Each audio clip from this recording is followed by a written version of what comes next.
ये उसने फिलिस्तीन के पानी बंद किया था, सारे मुस्लिम राष्ट्रों ने मिलकर उसका तेल बंद कर दिया है। अब सोचिए कि इजराइल घिर गया है, कोई उसकी मदद करने वाला नहीं है। एक तरफ इजराइल ने, सोचिए, सही कहावत है, जब आप बोएंगे पेड़ बबूल का तो आम कहां से पाएंगे। इजराइल अपने आप को सुपर पावर समझता था। उसको लगता था कि उसके अन्याय का कोई अंत नहीं है। उसको लगता था कि उसके इशारे पर दुनिया नाचती है, क्योंकि उसका जो बाप बैठा है वो अमेरिका है। उसने पूरे फिलिस्तीन को कांटों से घेर दिया, दीवारों से घेर दिया, और नतीजा यह है कि वही दीवार, वही कांटे उसके जी के जंजाल बन गए हैं। उसके टैंक में अब तेल नहीं है। जैसे उसने फिलिस्तीन का पानी रोका था, खाड़ी देशों ने उसके तेल रोक दिया। और नतीजा यह है कि अब इजराइल की हैसियत नहीं है कि वो फिलिस्तीनी तो छोड़ो, हमास से लड़ पाए।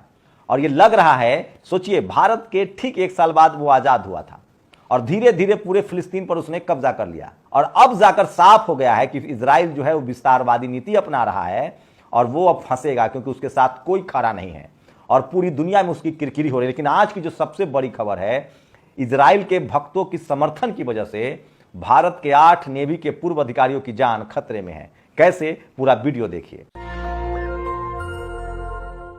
नमस्कार, मैं शंभू कुमार सिंह और आप देख रहे हैं नेशनल दस्तक। भक्तों ने भारत में इजराइल के समर्थन में रैलियां निकाली, सोशल मीडिया पर लिखना शुरू किया। एक भक्त तो खाड़ी देश में डॉक्टर था, उसकी नौकरी चली गई। अब सोचिए, इनको लग रहा था झूठ मूठ का पिछले 75 साल से इजराइल ने डंका बजा रखा था, झूठ फैला रखा था कि उसके पास रडार है, जहाज है, सारे मिसाइल हैं, 1 मिनट में दुनिया के किसी देश को नेस्तनाबूद कर देगा। उसके पास मोसाद है जो दुनिया में जाके कहीं कुछ कर सकता है। कुछ नहीं कर पाया और 1000 हमासियों ने रॉकेट दाग दिए और खुद वो घुस गया, इजराइल में घुस गया और इजरायलियों को मारा। लेकिन उसके बाद इजराइल की पोल पट्टी खुलनी शुरू हो गई। अपने आप को जो वो जेम्स बॉन्ड घोषित कर रखा था, उसको अब साबित करना था कि वो जेम्स बॉन्ड है, और मामला यही फंस गया। कई बार होता क्या है जानते हैं, आपका झूठ आपके गले पड़ जाता है, आपको भारी पड़ जाता है। दुनिया देखने लगी कि अब इजराइल क्या करेगा, जिसके पास आयरोनिक रडार है, दीवार है, बम है, हथियार है। पता चला साहब के पास अब बम ही कम पड़े हैं। सोचिए, अमेरिका को युद्धपोत भेजना पड़ा, अपने U-16 फाइटर प्लेन देना पड़ा और सेना लगाना पड़ा। लेकिन वहीं से सारा खेल बदल गया। इजराइल ने अपनी झूठी ताकत दिखाने के लिए जहाज से फिलिस्तीनियों पर बम बरसाना शुरू कर दिया। अस्पताल उड़ा दिए, घर उड़ा दिए, बच्चे उड़ा दिए, महिलाएं उड़ा दी, बुजुर्गों को मार दिया। और उसके बाद दुनिया के नजर का सबसे बड़ा, आज के बाद हिटलर के बाद, मुसोलिनी के बाद, अगर आज का सबसे बड़ा कोई विलेन है तो वो बेंजामिन नेतन्याहू। सोचिए, परमाणु बम गिरने के बाद आज सबसे ज्यादा किसी की आलोचना हो रही है तो वो बेंजामिन नेतन्याहू की। इतनी आलोचना तो बुश की भी नहीं हुई थी। इतनी आलोचना तो इराक पर हमला करने के समय अमेरिका की नहीं हुई थी, लिबिया पर हमला करने के समय नहीं हुई थी, वियतनाम पर हमला करने के समय नहीं हुई थी। इजराइल चारों तरफ से घिर गया है। और बताऊंगा, सोचिए, भारत सरकार ने शुरुआती एक बयान दिया था कि इजराइल के साथ है। उसके बाद तुरंत विदेश मंत्रालय ने कहा कि नहीं, हम पूरी तरह से एक स्वतंत्र फिलिस्तीन के साथ हैं। प्रधानमंत्री नरेंद्र मोदी ने स्टैंड साफ साफ कहा कि हमारी विदेश नीति में कोई बदलाव नहीं है और हम स्वतंत्र फिलिस्तीन चाहते हैं। और सोचिए, पहली राहत की खेप भी पहुंचा दी। लेकिन इजराइल की यह हैसियत हो गई है कि उसके टैंक में अब तेल नहीं है। अमेरिका ने हाथ खींच लिया, क्योंकि ईरान ने 200 मिसाइलें तैनात कर दी। ईरान ने अब साफ साफ कहा है कि मैं इजराइल को नहीं, अमेरिका को मारूंगा। सारे फसाद का जड़ अमेरिका है, अमेरिका को मारूंगा। और उसने 200 मिसाइलें तैनात कर दी और इससे यह हुआ कि अमेरिका को बैकफुट पर जाना पड़ा। ऋषि सुनक अब कुछ कर नहीं सकता है। और चीन इसी फिराक में था, जो मैं रोज कह रहा हूं। चीन को लगता था कि भारत जैसे ही इजराइल के साथ खड़ा होगा, क्योंकि भक्तों की संख्या बढ़ गई है, मैं सीधे सीधे खाड़ी देशों से दोस्ती गांठ लूंगा। और रूस, जो यूक्रेन युद्ध में फंसा हुआ है, जो गोला बारूद खरीद रहा है नॉर्थ कोरिया से, किम जोंग उन से, और चाइना पर निर्भर है, उसने शुरू में ही फिलिस्तीन का साथ देना शुरू कर दिया। मतलब जिधर रूस जाएगा उधर ही चीन जाएगा, साफ था। ऐसे में अमेरिका अलग थलग पड़ गया। भारत सरकार ने स्थिति को भांप लिया और सुधार किया और कहा कि हम फिलिस्तीन के साथ हैं। वैसे भक्तों को यह बात समझ में नहीं आएगी। मुसलमान से नाम के नफरत पर उन्होंने देश का ही बेड़ा गर्क करने की जब ठान ली है तो क्या कह सकते हैं। इसी दौरान सोचिए, एक खबर आती है कतर में, पिछले 15 माह से चल रही है खबर, कतर में 8 पूर्व नेवी के अधिकारी को फांसी की सजा दे दी गई। सोचिए किस तरह से पूरा खाड़ी देश हमारे खिलाफ कब हुआ, जब नुपुर शर्मा का पूरा मामला हुआ, जिसको बीजेपी ने फ्रिंज एलिमेंट कहा। प्रधानमंत्री जी ने उसको मैनेज किया। कहां तक भक्तों को मैनेज करते चले। मुसलमान 57 देश मुस्लिम राष्ट्र है सुधीर चौधरी के हिसाब से। और सोचिए, जॉर्डन, तुर्की, सीरिया, अब तो कतर, ये तमाम देश हैं।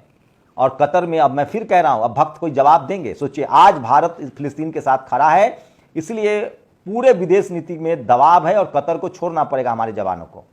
तो इजराइल के चिंता में जो दुबले हुए रहे थे भक्त, वो उनको भेजा जाए कतर। पूरा मुस्लिम राष्ट्र एकजुट हो गया है, यहां तक कि यूरोप के भी जो मुस्लिम कम्युनिटी है वो एकजुट है, एशिया के एकजुट है, ऑस्ट्रेलिया महादेश, सारे दुनिया के जितने सब कॉन्टिनेंट है सबके मुस्लिम एकजुट हैं। खैर, भारत के संबंध बहुत अच्छे हैं, भक्तों के सब हुआ करने से कुछ होता नहीं है, विदेश नीति एक मुकम्मल है और भारत सरकार भारत की सेना के पूर्व अधिकारियों को सुरक्षित लाएगी, हम सबको भरोसा है। लेकिन सोचिए, बेगाने की शादी में आप दुल्हा बनिएगा ना, तो यही होगा। आज सोचिए, आज इजराइल के साथ खड़ा होने से आपको क्या मिलेगा? अमेरिका किसी का सगा है नहीं। पाकिस्तान से जब युद्ध हो रहा था आपका, तो अमेरिका पाकिस्तान के साथ खड़ा था। चाइना ने जब हमला किया तो अमेरिका चुप रहा। आपके साथ कौन खड़ा था? रूस, हमेशा से। आज सोचिए, अमेरिका किसी का सगा नहीं, वो सिर्फ हथियार अपना बेचता है। अरे वो तो फिलिस्तीन का सगा नहीं हुआ और उसने अपनी खतरे 13 देशों में, खाड़ी के 13 देशों में उसके अड्डे हैं। सारे अड्डों पर जैसे ईरान ने मिसाइल तैनात किया, वो भाग गया, पीछे भाग गया। ऋषि सुनक और जो बिडेन बड़ा कुत्ते हुए आए थे। और सोचिए, भारत में आज दिल्ली में प्रदर्शन हुआ, टुकड़े टुकड़े में मुस्लिम समाज के लोग आए, फिलिस्तीन के पक्ष में प्रदर्शन किया। और देखिए किस तरह की तस्वीरें हैं, ये वीडियो हैं। प्रदर्शनकारियों से ज़्यादा पैरामिलिट्री फोर्सेज और दिल्ली पुलिस के जवान थे और उनको सबको डिटेन किया गया। जबकि दुनिया के जितने डेमोक्रेटिक कंट्री हैं, जहाँ जहाँ राजतंत्र भी है, वहाँ भी फिलिस्तीन के पक्ष में प्रदर्शन हो रहा है, क्योंकि मानवता को बचाने की लड़ाई है, इंसानियत को बचाने की लड़ाई है। और इजराइल के बहादुरी का ये आलम है कि बम भी नहीं है उसके पास, टैंकर में तेल नहीं है उनके टैंक में। कह रहे थे कि हम गुरिल्ला जाके जमीन पर हमास को ढूंढेंगे और मारेंगे।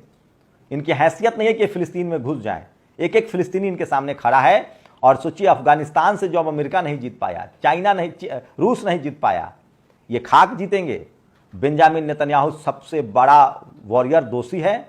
उसने युद्ध के तमाम इंटरनेशनल नियमों को तोड़ा है, बच्चों को मारा है, महिलाओं को मारा है। और दुनिया के तमाम देश कह रहे हैं कि ये इजराइल बेईमान है, भ्रष्ट है, फिलिस्तीनियों पर अत्याचार कर रहा है और अब उसको उसकी जमीन वापस लौटानी पड़ेगी, खाली करनी पड़ेगी। ये सबसे बड़ी खबर है। तो सोचिए, भारत कतर में जो भारत के नेवी के 8 पूर्व अधिकारी जिनको फांसी की सजा सुना दी गई है, आज वो सुरक्षित इसलिए आ पाएंगे कि सारा खाड़ी देश भारत के साथ है। और कतर को ये करना पड़ेगा, क्योंकि उसके रिश्ते, वो अपने मुस्लिम देशों के साथ हमारे इतने अच्छे ताल्लुकात हैं, रिश्ते हैं। थोड़ा बहुत असर पड़ा इन भक्तों की वजह से, इन फ्रिंज एलिमेंट की वजह से। ये लोग बहुत डरपोक लोग हैं, ये जुम्मन मियाँ पर हमला करते हैं, पंचर बनाने वाले पर हमला करते हैं। अब इनको भेजा जाए कतर और इन्हीं लोगों को भेजा जाए इजराइल। इजराइल लगभग सरेंडर कर चुका है, क्योंकि चारों तरफ से उसको घेर लिया गया है और उसका हिसाब भी होगा। और एक तो 3-4 चीजें हुई हैं एक साथ। ये जो इजराइल का जो जेम्स बॉन्ड वाली छवि बनी हुई थी, अब साफ हो गया कि अमेरिका का दलाल है, हथियारों का सप्लायर है। ये अमेरिका के बने हथियार बेचता था, एक बात। दूसरी बात, इसके पास कोई ऐसी टेक्नोलॉजी नहीं है जो कुछ कर दे, नहीं तो ये हमास को रोक लेता। मोसाद की भी पोल पट्टी खुल गई है और तेल इनका बंद कर दिया गया है, इनसे कुछ नहीं होने वाला है। और बेंजामिन नेतन्याहू ने अपनी गद्दी बचाने के लिए अपने देश को युद्ध में झोंक दिया और निर्दोष लोगों को मार दिया।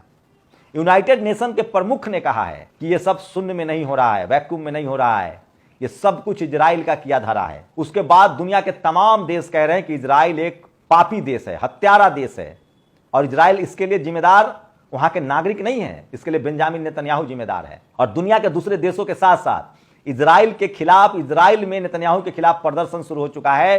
खुद इजरायलियों को लगता है कि नेतन्याहू ने उनकी जिंदगी मुश्किल में डाल दी है।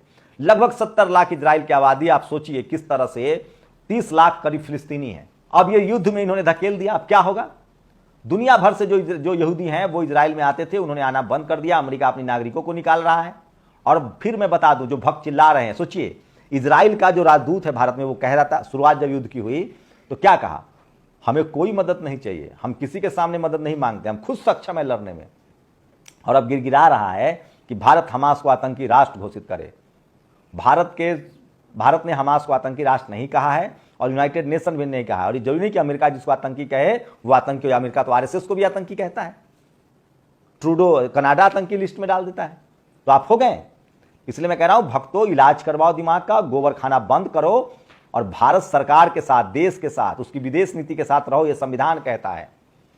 और देर सवेर मुस्लिम राष्ट्र कतर पर दबाव बनाएंगे, भारत के नौसैनिक छोड़े जाएंगे। लेकिन सवाल है कि अपने देश का हित देखो। भारत के लोग खाड़ी देशों में काम करते हैं, इजराइल में बहुत कम काम करते हैं।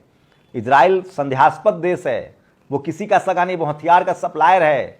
दोस्ती आता नहीं है उसको निभाना। दुनिया में एक ही दोस्त है उसका, अमेरिका और इंग्लैंड, और उसने भी मौका पड़ने पर उसका साथ छोड़ दिया है। तेल के बगैर उसके टैंक कुछ कर नहीं पा रहे हैं। और अब नतीजा ये हो गया है कि अब फिलिस्तीन को उनकी जमीन भी मिलेगी, इजराइल को वो दीवार भी तोड़ना पड़ेगा और बेंजामिन नेतन्याहू चुनाव ही नहीं हारेगा, उसको तो इंटरनेशनल कोर्ट में सजा भी होगी। और सबसे बड़ी बात है, पूरी दुनिया के अमन पसंद लोग और मुस्लिम समाज के लोग इसके बाद एकजुट हो गए हैं।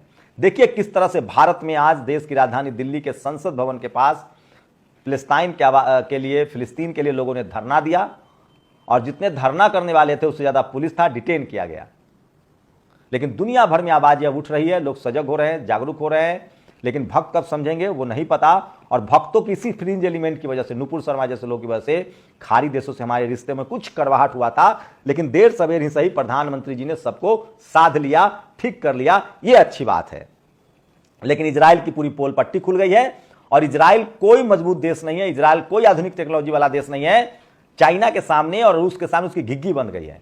और इस पूरे युद्ध में चाइना ने जो मंसूबा पाल रखा था कि भारत जैसे इजराइल के साथ जाएगा, खाड़ी देशों के साथ हम संबंध अच्छा कर लेंगे, लेकिन भारत ने ऐसा नहीं किया और भारत के साथ अभी भी खाड़ी देशों के साथ अच्छे संबंध हैं और भक्तों का तो कोई इलाज नहीं है। भक्तों को लगता था कि जैसे दलित, पिछड़े, आदिवासी किसानों पर अत्याचार करते आ रहे हैं और कोई कहने वाला नहीं, क्योंकि दुनिया में कोई देश है नहीं हिंदू देश दूसरा जहां दलित, पिछड़े, आदिवासी हो।